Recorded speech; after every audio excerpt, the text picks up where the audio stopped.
Welcome to Emmelac online tutorial. Now let us look at this radical equation here, and here we have the cube root of 7x equals the square root of x, and we are told to find the value of what?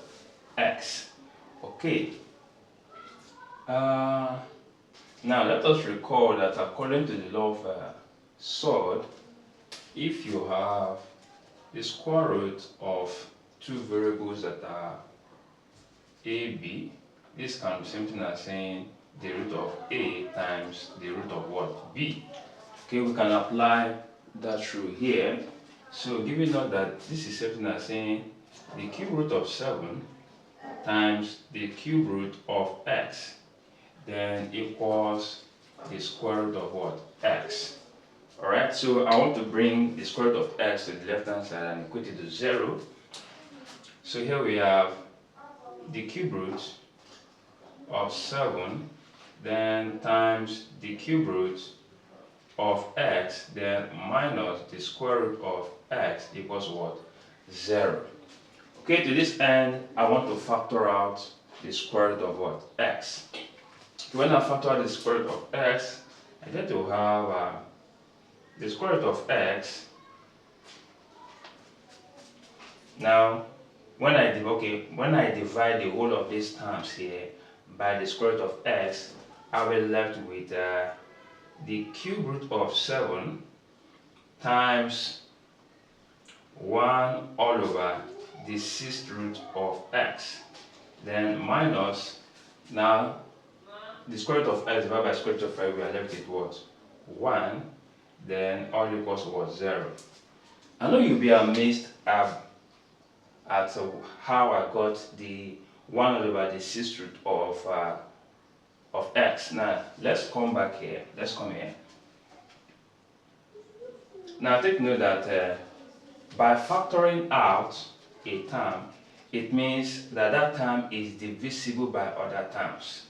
Okay, so which means the whole of the square root of x is divisible by this, right?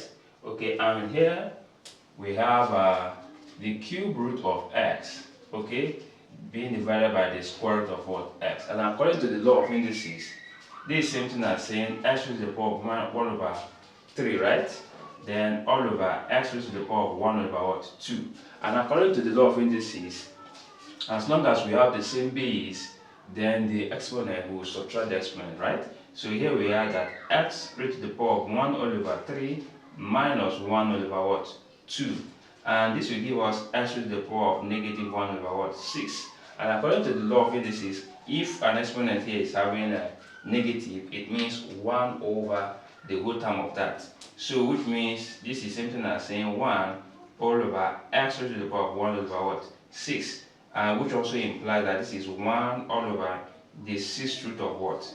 X. Okay, so that was how I got this. So to this end now we are having to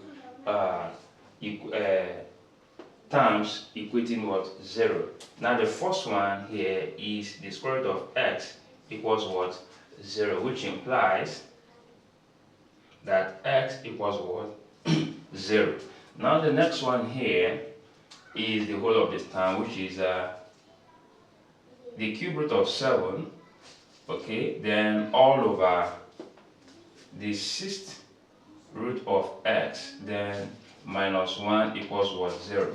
Now if you add 1 to both sides of the equation, we end up having, that is when we bring 1 here, then we end up having that this whole term on the left hand side equals 1.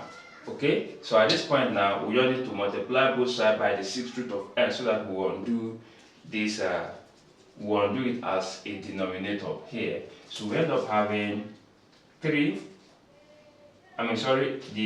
cube root of 7 then equals the 6th root of what? X. So at this point, what do?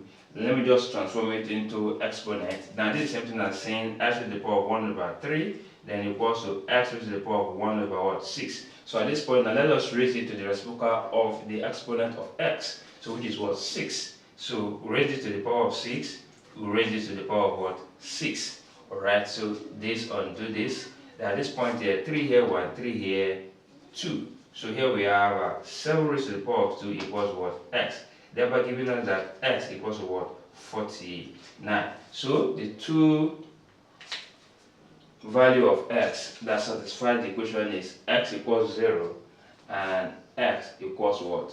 49. If you love what I've just done, please ensure that you share this video with other learners, like and subscribe to my channel for more updates in maths and physics. Thank you and remain blessed. Bye bye.